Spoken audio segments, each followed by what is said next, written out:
How do you take great travel photos? Explained in less than 10 minutes. Hi and welcome to episode 80 of the Photography Explained podcast. I'm your host Rick, and in each episode I will try to explain one photographic thing to you in plain English in less than 10 minutes-ish without the irrelevant details. What I tell you is based on my lifetime of photographic experience and not Google. Before I go on, if you have a question you would like me to answer, just go to photographyexplainedpodcast.com/start. Blimey, start off a bit quick then. Right, I need to slow down a little bit, don't I? So, right, here is the answery bit.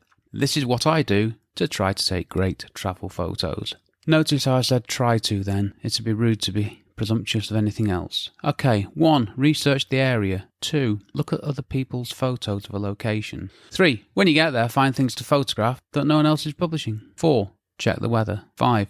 Check the timings of things. 6. Get the headline photos. 7. Explore. 8. Then look a bit deeper. 9. Get different things from the headlines. 10. Look for details. 11. Try unusual viewpoints and angles. 12. Remember you don't have to travel to take photos. Yes, really. 13. Be prepared. 14. Gear choices. 15. Memory card management. 16. Put yourself in the frame. 17. Try some new stuff. Hopefully. 19. Enjoy yourself. 20. Share what you have created. Right, that's not the usual list, but the things that I have learned to help me take good travel photos. I've moderated even further to good. I'm not claiming to take great photos. So I just wanted to go through each of those 19 or 20. Well, it's 19, isn't it? I don't know why I said all 20, it's just I made a mistake. Just want to go through those quickly. Number 1, research the area. Now, I'm particularly poor at this. I'm getting better, and there's a reason why. So what I want you to do is to find out what there is where you're going or where you are. Let's not forget, you can do travel photography at home. Where you are is a travel location to someone else. We need to keep that one in our heads. Travel photography doesn't involve you flying off to some exotic location. Travel photography can involve you photographing where you live. Obviously, if it's where you live nice, it helps. 2. Look at other people's photos of a location. See what photos other people have taken. What are the popular photos? The classic views, the iconic stuff. 3. When you get there, find things to photograph that no one else is publishing. Okay, so in 2, I asked you to check what people are doing, and only when you check what people are doing, can you find out what people are not doing. And this is what I do. I now research a place so I know what will make my travel photos different. The reason I didn't research places was I didn't want to go somewhere and recreate other people's work. I don't have a problem with that anymore. I think I had a bit of a thing about that. I do get these things from time to time, but it's okay now. 4, check the weather. Now, it sounds obvious, but if you're going to a new location, knowing how the weather behaves will help you massively. And this also includes the time and location of sunrise and sunset, and where the sun is in the hours in between. Obviously, you should know what the weather's doing where you live, but you still need to check it, especially if you're here in England where it's unpredictable on a good day. 5. Check timings of things. What things am I talking about? I'm talking here about things that might affect a photo. Let me give you an example. Do not try to photograph the church Analipsi in Gaios Paxos between 10 and 11 in the morning. If you do, you'll be in the middle of a load of people arriving by boats who swarm the place, making it impossible to take photos. Before then, it's really quiet though. So, 9:30, not a problem. 10 o'clock, heaving. This is a little bit of planning that you need to do. 6. Get the headline photos. Get those headline photos, the iconic shots, the shots that everyone wants. Why not? Why should you or I be deprived of these things? There's nothing wrong with it. And don't let anybody tell you that there is. There isn't. 7. Explore. See, once you've got those iconic shots, explore the areas around the iconic location to find something else. Find those other things. One of my favourite photos of Pisa, Italy, is not the world-famous, iconic Leaning Tower, but another building around the corner that most people just walk past. Not me. 8. Then look a bit deeper. You've explored. Keep going. There will be other things. You just got to look for them. 9. Get different things from the headlines. Easy for me to say.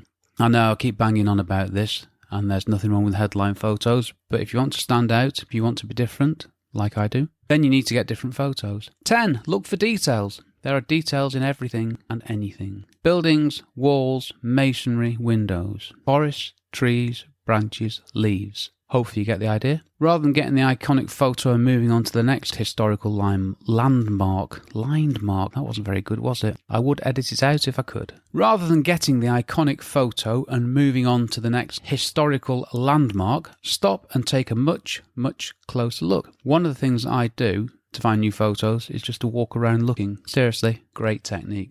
11. Try unusual viewpoints and angles. High, low, left, right, in, out, shake it all about. Yes, I actually did script that. Apologies. Anything can look different from different viewpoints, angles and perspectives. 12. Remember, you don't have to travel to take photos. Wander off from where you live and you'll find something. And that something could well be a travel photo to someone who is somewhere else. 13. Be prepared. Be ready to take photos. I use a wrist strap for my travel camera of choice, the Olympus EM5 Mark II.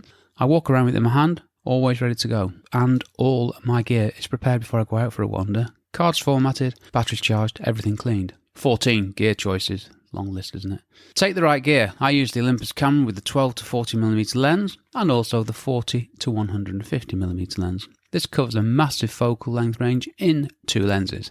And I have a small tripod, a few other essentials, and that is it. And it's all packed into a small backpack that I also use for my hand luggage. Memory card management. I have 2 cases, one for blank formatted cards, one for photos that I've taken. They are different colours and they reside in different places. Yes, I really wrote reside. Very important to be on top of this. 16. Put yourself in the frame. Well, why not? It could become your thing. I've had to include myself in commercial shots of things like leisure centres when there weren't enough people in them to make them look like, well, leisure centres. Include yourself. Wear a brightly coloured hat. Make this your thing. Once you have a thing, you start to create a look of your own. 17. Try some new stuff. Overexpose a shot, see what you get. Shoot into the sun. Minding your eyes, of course. Put your camera on the ground. Hold it high. Hold it out of a window. Just try stuff. 19. Not sure what happened to 18, but I haven't got time to find out. Enjoy yourself.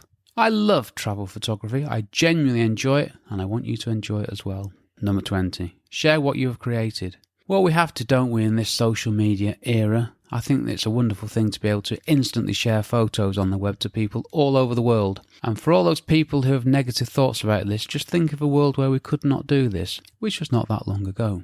21. What do? I wander, I explore. I find places where there aren't any other people. I go to places, at times, where there aren't any other people there. Not that I don't like people, I just want to be on my own and get different stuff. 22. The talky bit. Good luck with this, Rick. Bear with, I'm just going to put my teeth back in. Exploring is the thing that gives me my best travel photos. I'm talking about parking up somewhere, finding a path and following it. I do this all the time and I find places most people will never see. Hidden gems by the plenty. Travel photography is also where I try new things, experiment with my camera, different modes, different settings.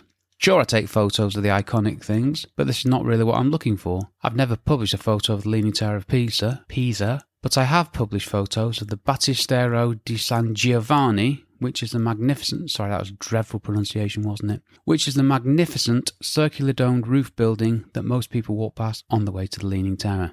Like I say, I don't have a problem with everyone taking the iconic photos. It gives more opportunities for me to get out and find other good stuff though, because you're not where I am. One line summary. You take great travel photos, or FOTS as I've written it, PHOTS, just so we're clear. You take great travel photos by looking, exploring, finding new stuff, by being different. Next episode. Photography Explained episode 81. Travel photography gear for beginners. 5 things I recommend. Yeah, even more travel photography stuff. Well, why not? Shout out time. This episode, the shout out is to me again and my travel website, paxostravelguide.com. Again, it's relevant to the episode and I must allow myself some self-promotion at some point. This isn't a photography website. This is a travel website about a very small, a very wonderful, a very special Greek island. And it's the place I love to explore the most. It's a tiny island, but every time we go there, I find something new. So have a look if you want. Hopefully you'll find it interesting. Okay, I'm done. Blimey, I thought I was going to go way over time then, but it looks like I've made it up. I hope I wasn't too rushed. So, good stuff. Thank you for listening to my small but perfectly formed podcast, he says with a smile. To find out more about my podcast and do stuff to help me, which would be nice, check out photographyexplainedpodcast.com/start. This episode was brought to you by a very nice cup of coffee, which I'm just about to finish now I'm done. Cheers. I've been Rick McAvoy. Thanks again very much for listening to me and for giving me 12 minutes-ish of your valuable time. And I will see you on the next episode. Cheers from me, Rick.